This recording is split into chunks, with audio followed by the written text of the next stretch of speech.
Impact 2026, our continuing conversation where we talk about all different types of topics, current events, we talk about politics, we talk about race, we talk about religion, everything that you can think of. That's what we talk about. And as always, we invite you to type your questions and your comments into the comment section. Feel free to join us there. Uh, if you have anything that you want to say, you want to agree, you want to disagree, you want to just give your 2 cents, as they say. Just type it in, whether you're on Facebook or YouTube. It'll come up on the screen and we will be able to see it and we will discuss it. So, again, type your comments right there up on the screen. As always, I like to remind people of the other offerings that we have here. We have a Bible study on Thursdays, Thursday Thirst. That is at 7 o'clock Eastern Standard Time. That is on Facebook and YouTube. Um, on Sundays at 10 o'clock a.m. Eastern Standard Time, we have a time of worship. That's on Facebook, YouTube, and in person at the address that's on your screen. And then on Tuesdays at 7 o'clock, from 7 to 7:45, we have a time of prayer. Please pray during that time, and you will be praying with the ministry. You have to pray the whole entire time, just any time between 7 and 7:45. That means you're praying with us. And as always, Impact 2026. All right, we're going to jump right into our topic today. Uh, this is one of those, I don't know what you call it, internet things, social media type things.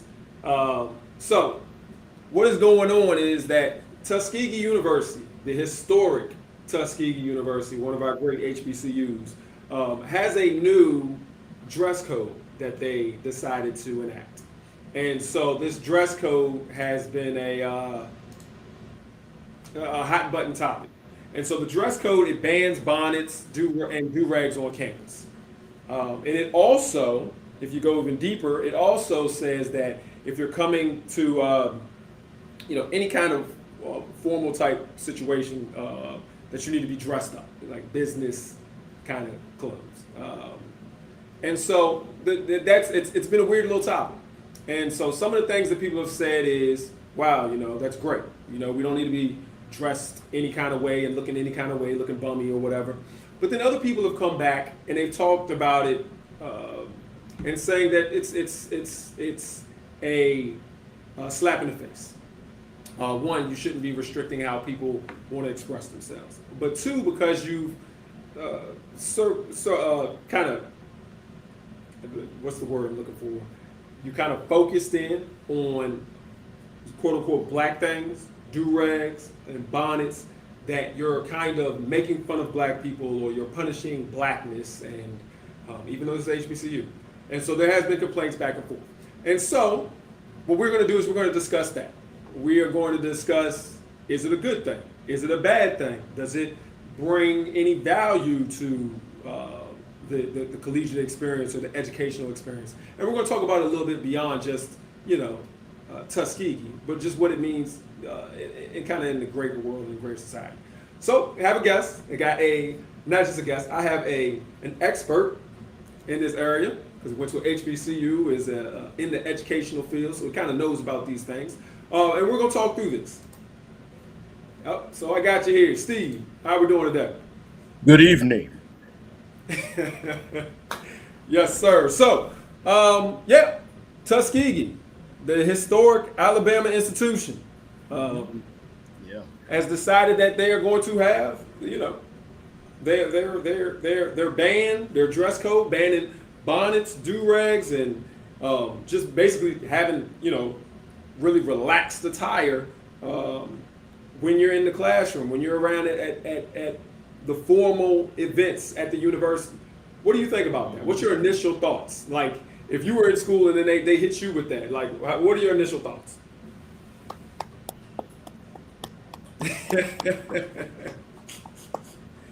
So if I was in school when this was to happen, I mean, we went to school in the late '90s, early 2000s, or the Hmm. last of the '90s, if you will. And there were professors that would not let you come in looking crazy. Well, let me say not looking crazy. They wanted you to be more professional than casual, and what I would say overly casual. There were some professors that did not want you to look like you just got out of bed. Mm-hmm. I know I was in the band in HBCU, and my director of bands would not allow that. Only time we were allowed to look like we just got out of bed is when we had a 5 a.m. Call for a trip to Tuskegee, where we once played, or Alabama, somewhere in Alabama where Tuskegee is, Florida, somewhere up north, Connecticut. If we had to leave Mm-hmm. at 4 or 5 in the morning, we are going to go to sleep on the bus, so it was okay. But once we got off that bus to get breakfast, to go to a restaurant, to go to a mall, you had to look presentable. And I applaud Tuskegee because we're getting away from the standards that our HBCUs once set. And I applaud that. And I hope more schools do this. Got a comment? Absolutely, absolutely. We got a comment. I don't think students should attend class in bedroom attire. Yes, yes. Mm-hmm. Now, I know when I was in school, when you were in school, it was a big thing with some of the sororities that they made sure that uh, you know the young ladies didn't go around looking crazy. Like you couldn't come out with your hair halfway done or be wearing a bonnet, Mm-hmm. or Mm-hmm. you couldn't come out looking a certain way. So certain organizations, certain sororities or other organizations that said, hey, we got standards. You have to abide by Mm-hmm. those standards. It wasn't school wide because you had a lot of people from different places and different backgrounds. Um, is it now to the people who come from different locations, from some different backgrounds, some different Mm-hmm. socioeconomic situations who may complain? What would be the response then to them? Because that's what people are pointing out. They're like, look, everybody don't come from the same place. We don't all have the same Yeah. clothes. Um, Mm-hmm. you know, is it fair to them?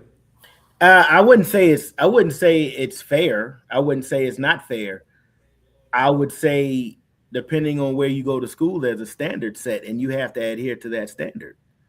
You can't come in bringing a culture of what you know to a culture that's already um, solidified and has prestige.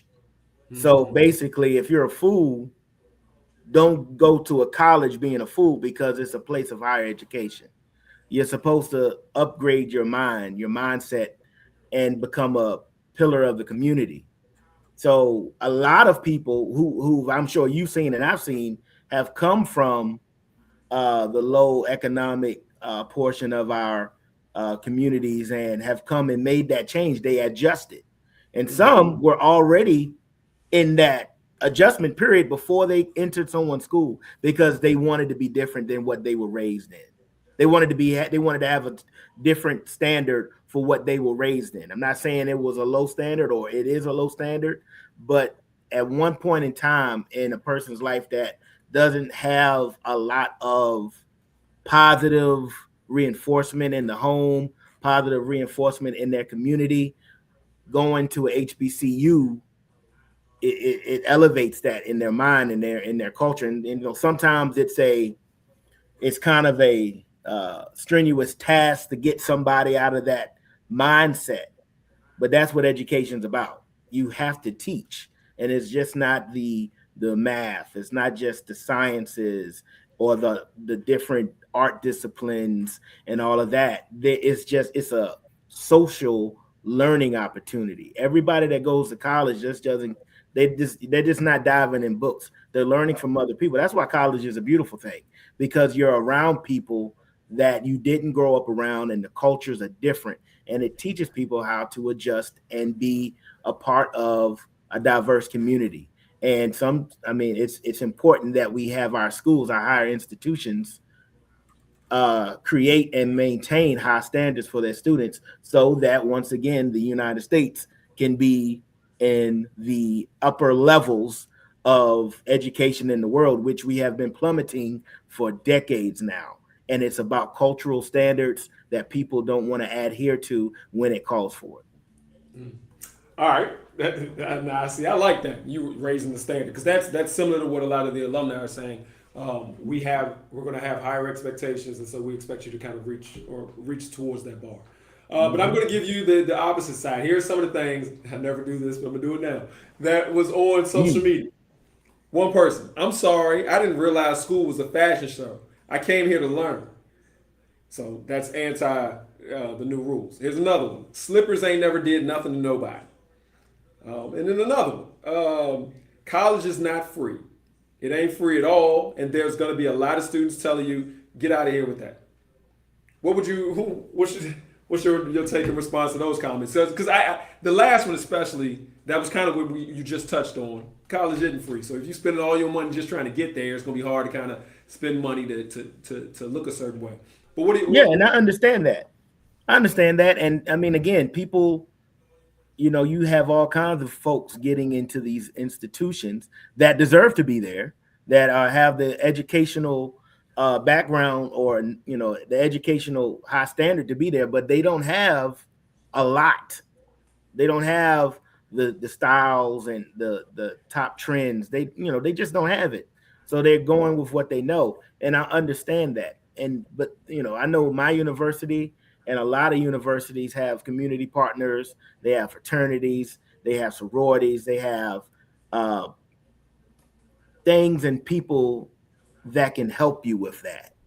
And I understand some of the people that are against this probably, do or do not have that issue. But I mean, it's a standard. We're growing at these institutions, we're literally preparing people for the future and the future professionals. So Mhm. we have to teach these young adults to be professional. You're not going to wear, I mean, I'm in Charlotte, North Carolina. You're not going to wear a bonnet going upstairs to the top floor to speak with Hugh McCall.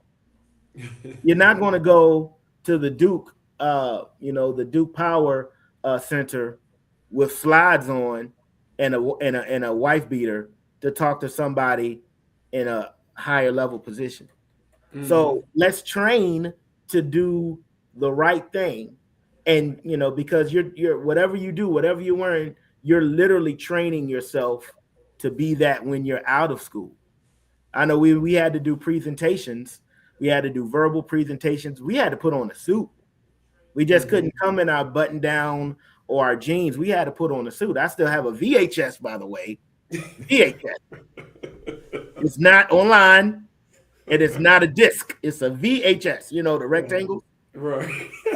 I have a VHS of my sophomore year doing a presentation about which is now crazy that we don't really talk about it, of the beginning of streaming music, the Napster and all that, LimeWire. I did a presentation on how that hurts the music, all the artists and the music industry, pirating music. So I had a full suit on, a tie. I had to get clean, Right. and we had to do that in every class. We had a public speaking class. We had so many classes where you had to present and you had to be just above casual. So it's a standard, and I think people need to adhere to the standard. You're training to be a professional, so let's be professional now, so you're ready for it in the real world.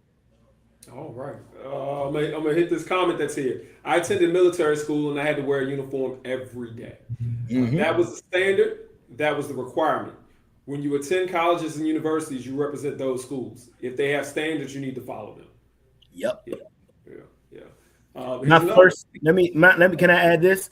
Uh huh. I had my first school, 2005. I worked at an elementary school, and they had uniforms. They had white shirts. They had to wear blue slacks or khakis. And we were a Title One school, so that means the students were economically disadvantaged. The majority of the students at the school were economically disadvantaged, Right. and in a lot of situations, the parents, you go to Walmart. This is early 2000s. Go to Walmart, get a lot of shirts for a kindergartner for a good price. Nowadays, not so much. Excuse me, but we had community partners that would provide uniforms. And I was the fashion police.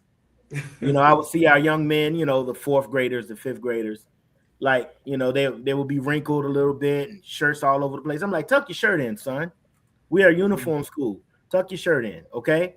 Like, okay, they're elementary kids. You're gonna have chocolate milk stains Right. and Exactly. corn and you know all the ketchup, and you're gonna all the things. Like, it was gross, but those are kids, and you have to. If that's what we're doing, we are going to adhere to the standard. So I would make sure my kids, I mean kids under 10 years old, are adhering to the dress code. And now I'm at an art school where we don't have uniforms because we want the kids to be creative. We want them to be themselves. And we have a bonnet rule. Don't come to school like that again. Right. Mr. Wilder, my hair ain't done. Well, you had all weekend. You could have did something, but we're not doing that. Yeah. So even in the K-12 realm, we have standards, and we don't police the home. But here we have a standard for greatness, and we feel that sleepwear, headgear that is for sleeping and your private residence should not be here. So I'm sorry I had to add that. No, that was good. Another comment: should I be able to attend class nude? No. Absolutely not. All right. So I'm one to the people, because one of the comments that was out there was like, you're taking away our expression. You're taking away, as a culture. So it was more a black person comment, taking away our ability to really kind of express ourselves.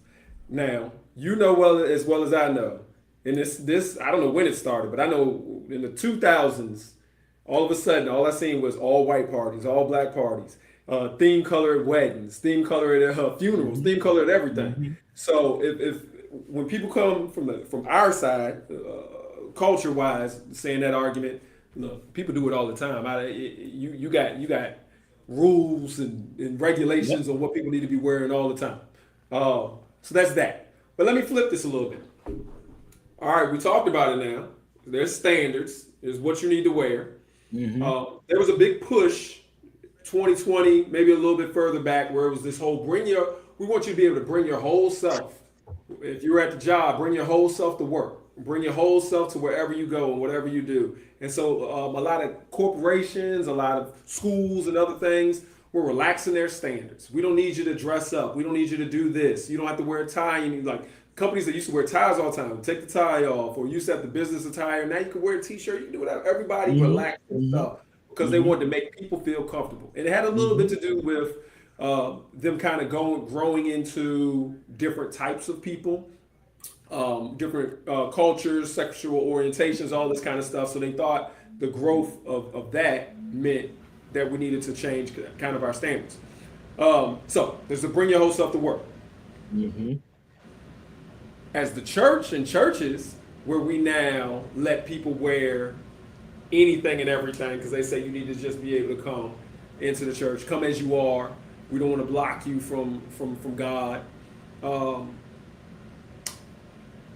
Would it be a problem if the church did the same thing and had a dress code? Mm. Well, culturally speaking, I would say yes, because when people say the church said, the Lord said, come as you are, he really didn't mean physically, like in regards to the church culture. Come as you are, meaning you're a sinner, you're sorry for it, you have all of this baggage, and some people don't want to come to the church because, oh man, I did so much foolishness last night, and I shouldn't do this. I was drinking, and I was fornicating and smoking weed and all that. I don't want to go to church.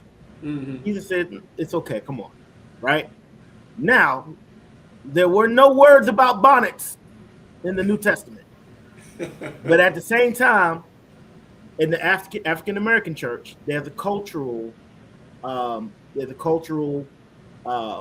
understanding that you dress your best for church, for service. A lot of churches nowadays have changed that up, and it's fine. But no, I think it's inappropriate. Just like school, just like college, it's inappropriate for you to come in to the house of the Lord at all these places, schools, higher institutions of learning. I think the most inappropriate place to dress with a bonnet and do rag and all that is the house of the Most High God. Mm-hmm. I don't want to. I want to look my best for Jesus. I don't want. I don't care about Raekwon, Ghostface Killer and Cardi B. I don't care about them. Go to your concert, you look how you look. You're not gonna wear a bonnet at one of their concerts. You're not gonna wear a bonnet. I mean, you can look at the Beyonce pictures. Mm-hmm. You're not going to wear a bonnet when you go see Beyonce. So you're going to go wear a bonnet when you're going to see the professor that's going to help you uplift yourself professionally, or you're going to go you're going to wear a bonnet when you go into Jesus's house. Right. But when Beyonce's in town, oh girl, oh, I mean, what's your priority? Yeah, what's your priority in regards to who's the most important or what is important in your life? And you have to, I feel that people should, have a standard set and go with it. We're diminishing our standards as a society. And that's why the United States keeps falling on all the different portions of whatever, education, science, mathematics, business. Because we're lowering our standards. Mm-hmm. We're lowering our standards. Even for K-12 education, the grading scale was lowered. No wonder why we're falling by the wayside in science and math in the world once we were the dominant country with all of that stuff. Mm-hmm. You look at a classroom in China, you look at a classroom in the United States. Just look at it. The kids are. And I'm not saying we need to be that way, but we have to set a standard that is competitive. We are not as globally competitive as we should be as a country because number one, we got fools running it. But number two, we're lowering our standards for our kids. Right. And if we can't do it in the schools, I challenge the parents. Challenge the parents. The church kids. You and I were church kid crew. Our parents had a standard for us. Yep. And, you can tell who has a higher standard. Now, some people aren't taught that way, but it's our job to help the community. And people don't want to, nowadays, people don't want to be held accountable for what they lack in knowledge or lack in uplifting themselves to be better. Right. And so, I mean, I think you hit about it. You hit it right on the head, the accountability of what you think is important. Comment, you can wear what you like, but keep in mind that how people deal with you.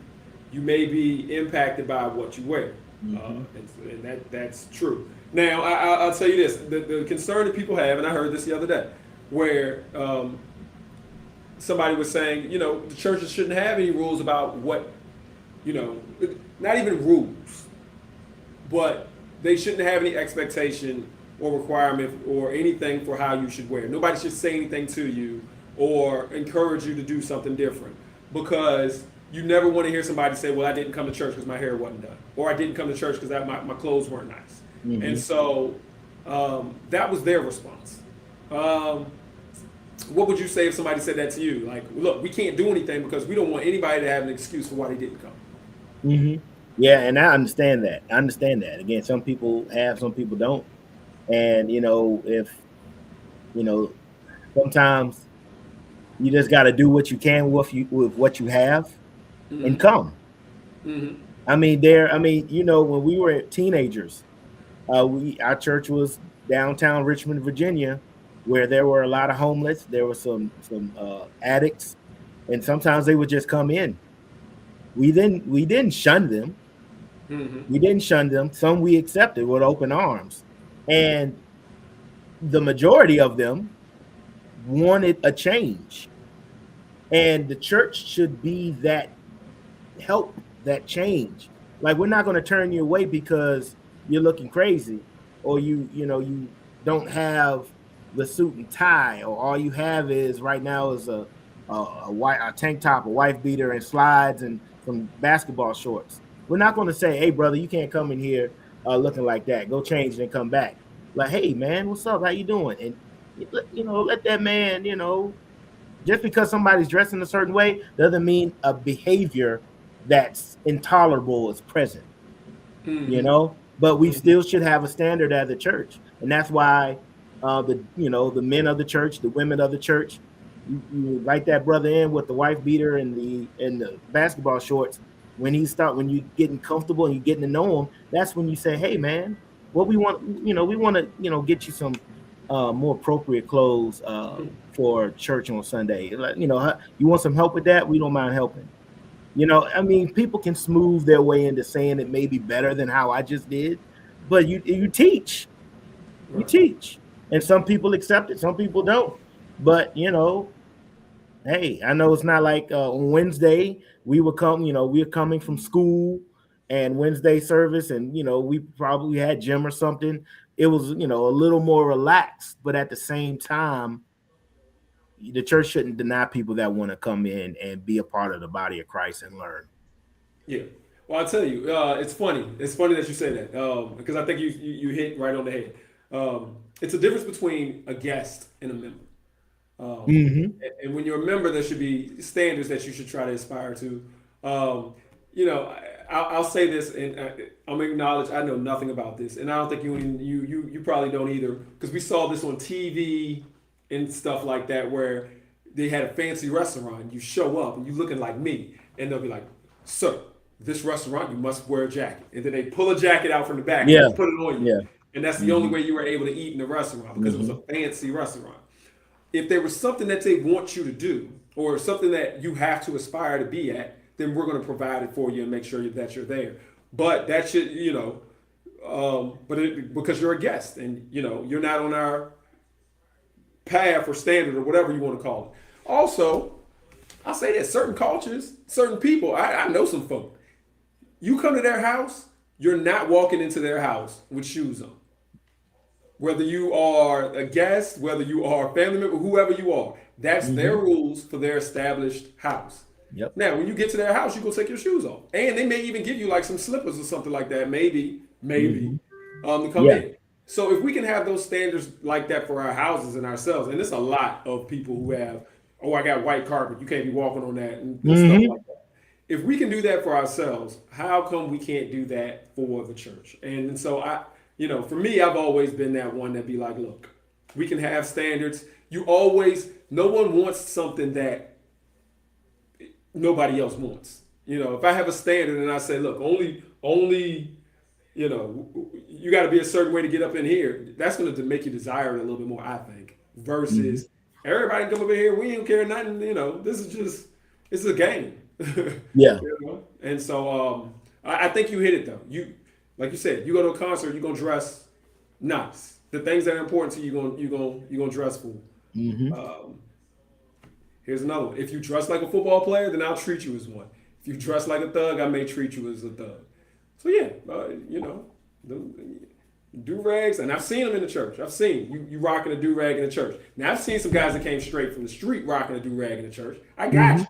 That's your first time coming up in here. That's what's up. When you come next week though, because I expect you to be here next week. When you come next week though, try to not have that on, please. So I remember, I will never forget, as a teenager, Mm-hmm. I had the fro, right? You remember, had the fro, and I got one of my dad's old picks with the fist, like Uh-huh. authentic. So I'm Yes. like, because Ice Cube did it in Higher Learning. Yep. Questlove from the Roots was doing it. It was Yep. popular. I had the hair to do it. Mm-hmm. Shiver. So I'm Yep. walking around with the pick, and I would never forget. We're walking down the hall in Grace Street, and we're just being teenagers, just being stupid, whatever, doing what we're doing. We're church kids. That's the second home. Pastor Cooper stopped, looked at me like I was crazy. I was like, huh? And he took it out of my head and handed it to me. I didn't do that ever again. There were no words. Mm-hmm. He showed me that there is a standard. Like this, I know your mama, I know your daddy. I've known you since you were like a baby. You're not Mm-hmm. going to walk around like this here. It was no words, but everything I just said, he said, it was like telepathy. And I never did it again. It Yeah. was a teaching moment, Yeah. right? So I learned the lesson. And I think nowadays, it's in the Bible, kids are going to be more rebellious. They're not going to listen to their parents as much. That's all of that is in the New Testament, Revelations. Jesus said it in Matthew. It's just going to be like that. Mm-hmm. And we're in that time now. That's why my job has been so rough, but a lot of people have it, easier than others. But at the same time, it's not as easy as it was in the 90s, 80s, and 90s to correct not just a child, a teenager, but even adults. It's not as easy. So we have to kind of be we have to be more discerning in how we approach the people to make them comfortable. Yeah. No, I totally agree with that. I think you hit it on the head. And it's not just the kids, it's the adults. Because if the adults at their home have no standards for them of how they're supposed to go around, then you're not going to be used to it when you hear it from another adult in another setting. You're not going to be used to hearing you can't just come up in any kind of place, any kind of way from your school or from your church or from even your employer. You're not going to be used to it because you never got any of that at home. So I get you on that one. That makes a lot of sense. And the thing is, you're a teenager, you're a kid, you learn. And I was guilty of it. I was guilty with the pick. I would walk around. I mean, this is the Wu-Tang era. Method Man had the braids, the cornrows. I did it and walk around with a do-rag on and a Wu-Tang shirt. I was guilty of it in school, but what happened? Take that off. Yeah. And it happened. It was instantaneous. Well, look, that was really good. We're at our time. I'll say, and I think you both agree, because you clapped at the beginning, we're both a fan of what Tuskegee is doing. It's a shame that they had to do it because I thought our HBCUs, for the most part, you may have a straggler here and there, but for the most part, we kind of kept it, we knew what time it was. But I guess, times change.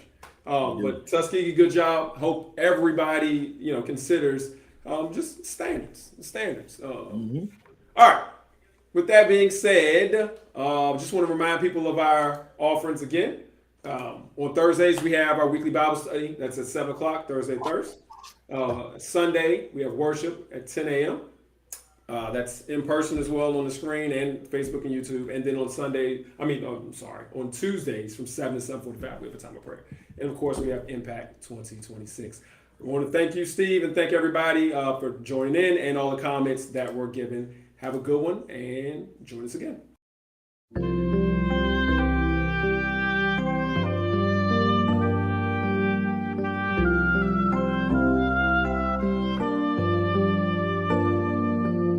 Sometimes you'll wonder if you will be